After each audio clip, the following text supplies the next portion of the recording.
Hi, so for today we are going to continue our discussion about stress and deformation.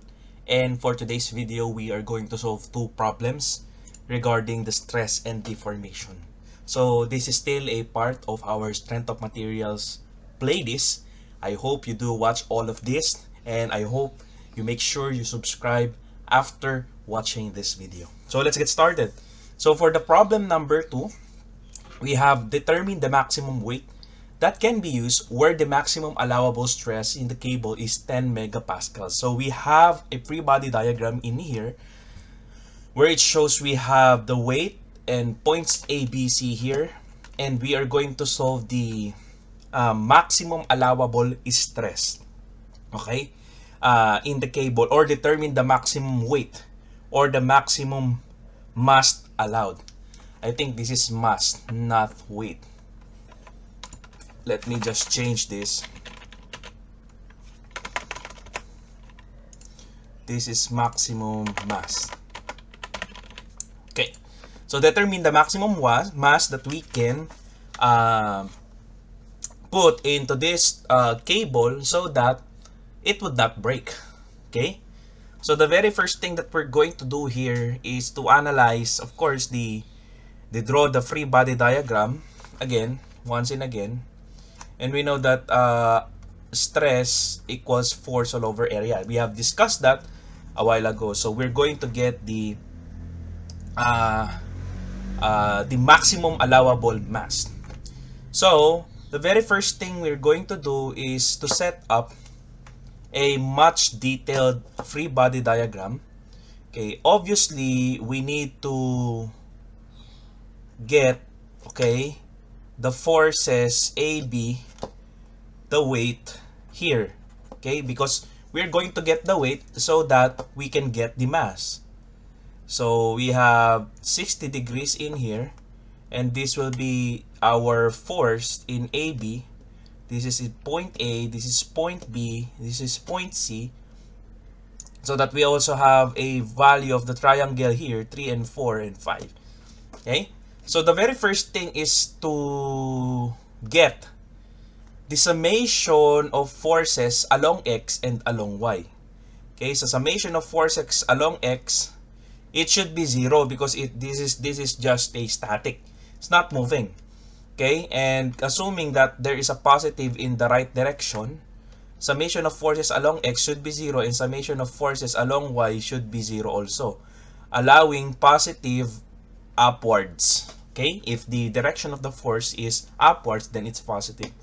So for the summation of forces along X, okay, we can get the X component first of FAB.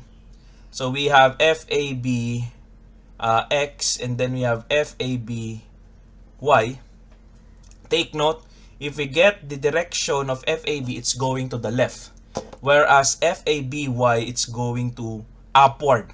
So meaning the component of FAB in terms of X is going to the left, so it must be negative.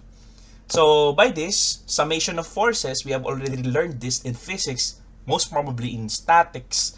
So we can get the cosine function. So recalling cosine 60, that would be adjacent over hypotenuse, and the adjacent side is the X component of FAB all over the hypotenuse, which is simply the FAB. So getting the FABX, the X component of FAB, we have FAB cosine 60 degrees. But it so happens it's going to the left, so we have to add negative. Okay, FAB cosine 60 degrees plus, okay, plus we have here on the FBC, okay, here's the FBC component. We also have a component of X and Y. So we have FBCX and then we have FBCY. So if we get the components, okay, along X, so this is along X, right? So we'll be using cosine also. So considering, let's say that this theta, we have a theta, and this theta is the same as that theta. So you have cosine of theta equals, okay, to draw it more clearly so that you can see. So we have a triangle actually. Okay, and this triangle has FBCX and FBCY. And we have a theta here, assuming, and then we have FBC here. So we have cosine theta. So the cosine theta would be adjacent over hypotenuse. So adjacent BCX or over FBC. So such that if we get FBCX, the x component of FBC, that would be cosine theta FBC, or simply FBC cosine theta. But there is a given triangle in here such that that triangle is the same. So this triangle, it has 3, 4, and 5 sides as their sides. So we have 4, we have 3, and 5. So if you get the cosine of that, okay, cosine of that is cosine theta is adjacent over hypotenuse, 4 all over 5. So we can simply replace this cosine theta as FBC 4 all over 5. And that's what we are going to add here in our summation of x. Alright. So I just delete this for the meantime so that I can continue my solution. So you have FBC 4 all over 5. Alright. So that is our equation for x. And of course, it should be equal to 0. So again, if we are going to analyze this, we can have FBC 4 all over 5 transposing, we have ABC, FAB cosine 60 degrees. Its cosine 60 degrees is just 0.5. So you have FAB all over 2 or 1/2. Okay, so furthermore, solving FAB, so you have 2 times 4 all over 5 FBC equals FAB. So such that FAB, if we're going to solve that, that's 8 all over 5. 8 all over 5 of FBC. So that would be 1.6. So we have 1.6 FBC. So we just did it algebraically. So that we can express FAB in terms of FBC. Now that is for the value of x, summation of x. How about for the summation of y? So same process we are going to apply for the summation of y. So you have for positive going upward, we have summation of f of y equals 0. So again, the summation of f of y is as follows. So again, what we have done a while ago is what we are going to do. Instead of cosine, it becomes sine for the FAB, for the y component. And as you can see, this is going upward. So you have a y component that is positive because it's going upward. So you have what? Sine. Instead, you're going to get cosine, but the sine. So this time for the y is sine. So you have expressing FABY. So sine 60, if you get that, so opposite over hypotenuse. So just cross multiply. So you have FAB sine of 60. That's positive. Now, the same thing that we're going to do with FBC. Okay, because it has x and y component. And it's also positive because it's going upward if we are going to resolve the components of FBC. So this FBC, so it's going to have, again, a y component upwards. So we have FBC, okay, applying also, instead of cosine, it's sine.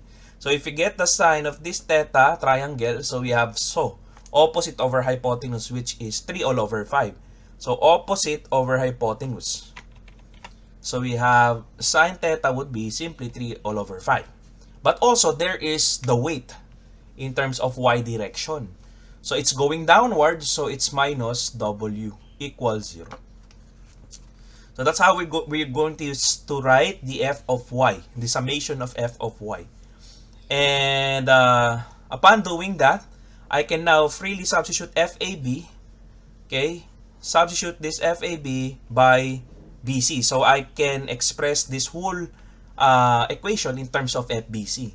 So I have 1.6 f of BC sine 60 degrees plus f of BC 3/5, okay, and then equals W.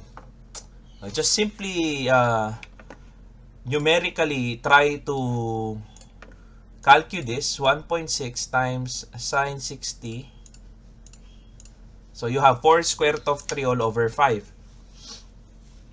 So you have 1.39, let's say. Okay? So 1.39 plus, of course, 3/5 because we're going to factor out FBC. Plus 3/5. So I have 1.99. 3 plus 4 square root of 3. Let's say 1.986. Let's say 3 decimals. So what did I just did? I have FBC.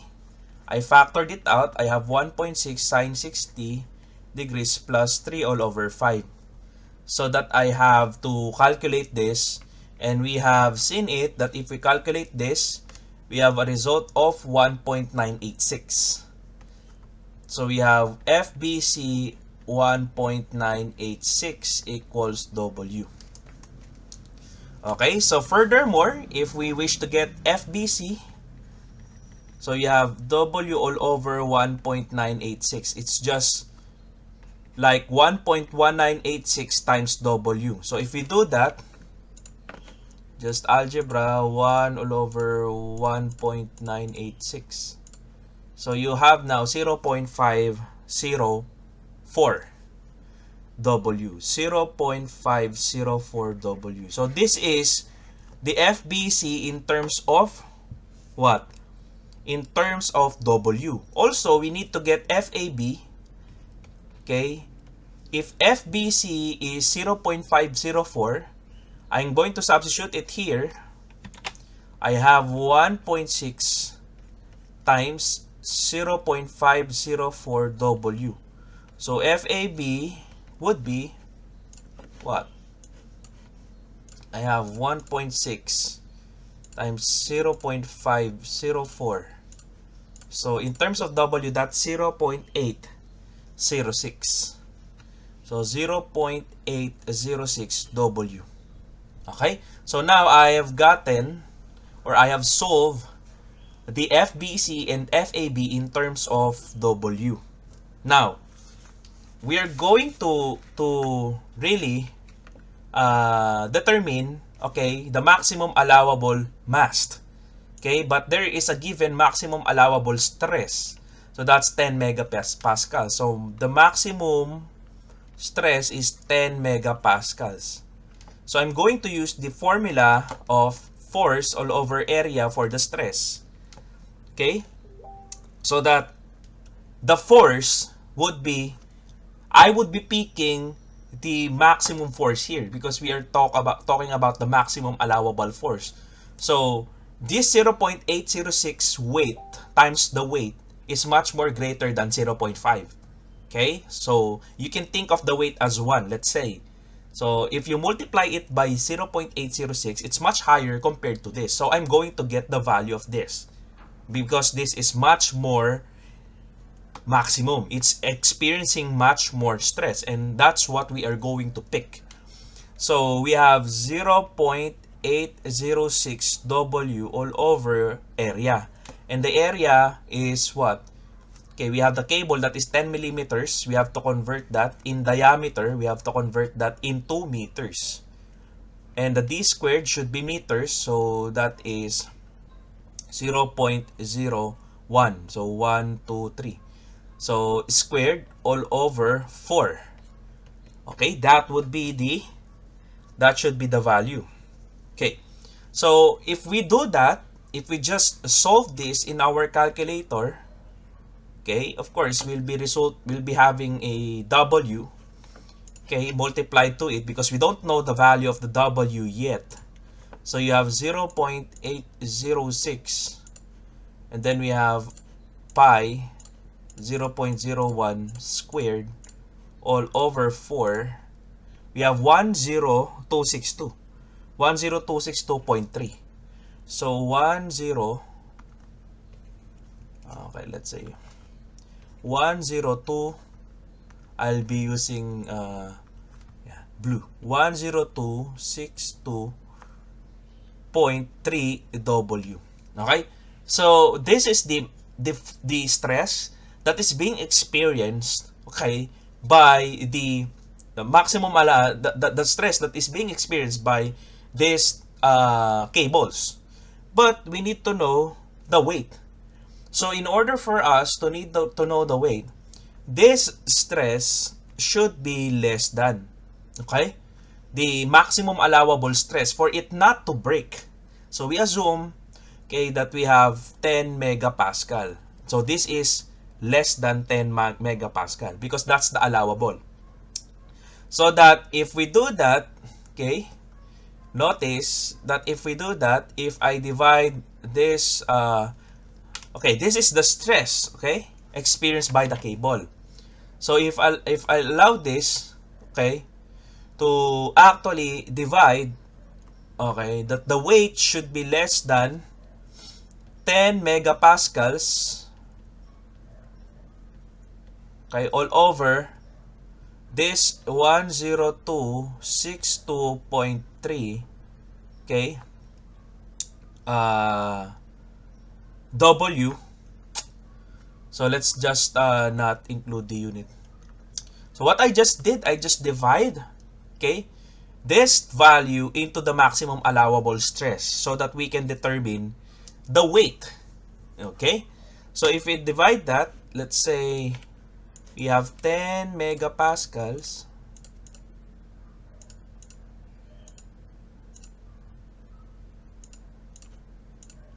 all over, we have 10262.3. So we'll be getting a weight that is equivalent to 974.4. 974.4 Newton.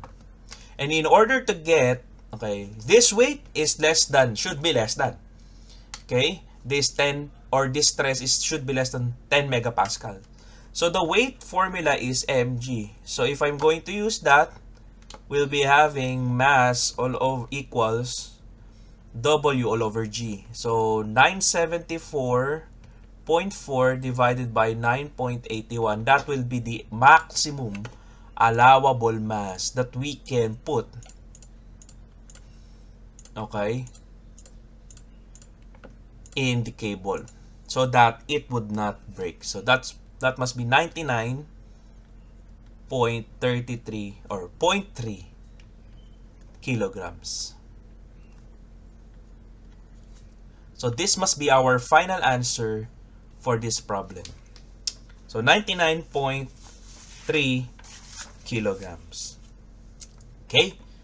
So I hope that's clear. So you'll be just reviewing the summation of forces and then some manipulation of the variables. So it involves college algebra and as well as trigonometry and as well as physics, some physics. So that is strength of materials. So number 3. So you have a problem number 3. I'm just going to copy this. If you haven't watched my part 1, please watch it. So we have a steel bar with a cross section of 500 square millimeters is acted upon the forces shown in the figure below. Determine the total elongation of the bar. So we are asked for the total elongation of the bar.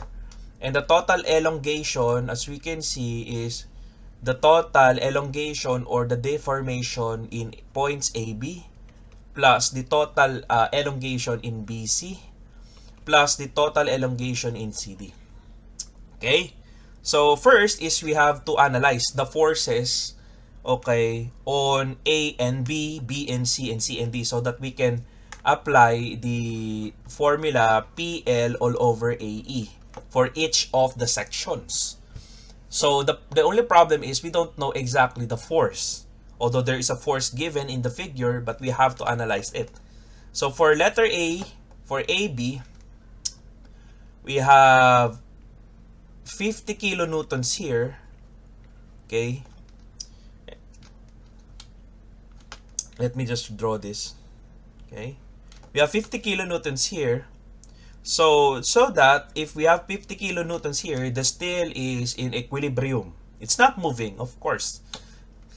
So if we have 50 kilonewtons here, then definitely we have also 50 kilonewtons here. So if we do the summation, okay, so we'll be having 50 kilonewtons as the force. So we have FAB, okay, being experienced by FAB, and this is actually the FAB. So if we do the summation, let's say FAB here, what's the force here? So FAB minus 50 kilonewtons equals 0 because they're in equilibrium. So FAB must be 50 kilonewtons. The same process we're going to do with B and C. So we have BC. So BC here. So we know that in BC, we have what? 35 kilonewtons. Okay? Because we have 50 kilonewtons here being pulled here in BC as 15. So if we include that, that would be 35 kilonewtons. So if we just end here, we have a force, okay, being experienced by BC 50, and then we have 15 kilonewtons. So we have 35 kilonewtons here. Okay? So experienced by this is 35 kilonewtons also. So the force in BC should be 35 kilonewtons. Okay?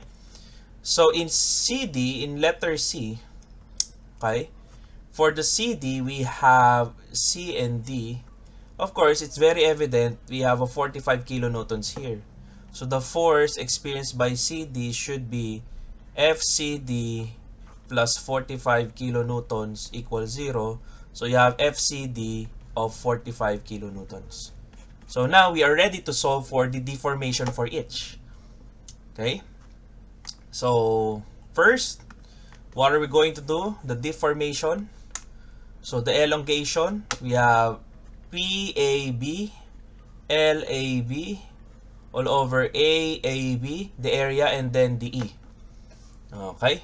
So there's no given E, but we can assume that if this is a steel, okay, we are actually encouraging to memorize the E of the steel.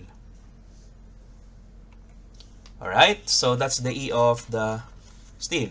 So if we're going to find this, PAB, we have 50 times 10 raised to 3, that's 50 kilonewtons, times the length of AB, that's 0.6 meters. Of course, all of it are in meters. And we have 500 millimeters or square millimeters. So if we convert that into meters, so we have 500 square millimeters multiplied by 1000 millimeters, it must be squared for 1 meter. So we are going to convert this into area also in terms of square meters. Okay? So if you do that, we have 500 times 10 raised to negative 6 square meters. So you have now 500 times 10 raised to negative 6 square meters. Okay, and then the E, which is 200 GPa, or 200 times 10 raised to 9. So that's the E of the steel. Okay, if we're talking about steel. So if you do that in our calculator, just do it. So you have 50 kilonewtons, 0.6 meters, and then we have 500 times raised to negative 6 of square meters, and then the E. So we have a value of 3 times 10 raised to negative 4. That is in terms of meters. So 3 times 10 raised to negative 4 is 0.003. 1, 2, 3, 4. Okay? So meters. So that's the total elongation for AB. Doing the same process for BC, we have PBC, LBC, and then ABC, and then E. So now you have 35 kilonewtons. Then we have 0.6 all over same area and same E, because the material hasn't changed. So it has the same E all throughout. So we're just going to change this. And then of course, it's not 0.6, I'm sorry. Should not be 0.6, it's 1 meter already. Okay? Because a point or the section of this steel bar is 1 meter as indicated. So we have 1. We have to change this also into 1.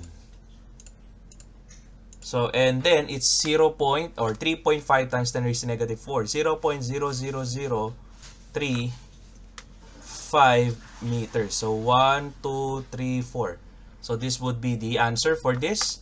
And the elongation for CD, lastly, we have PCD, LCD all over ACD, E. So the first is 45 times 10 raised to 3. And the length is 1.25 as indicated in terms of meters. The area is still the same, 500 times 10 raised to negative 6. The GPA is still the same. So if we get this, we'll be having 45 times 1.25. We'll be having 5.625 times 10 raised to negative 4. So you have 0.0005, okay, 625 meters. Okay, so 1, 2, 3, 4. So the total elongation now should be what?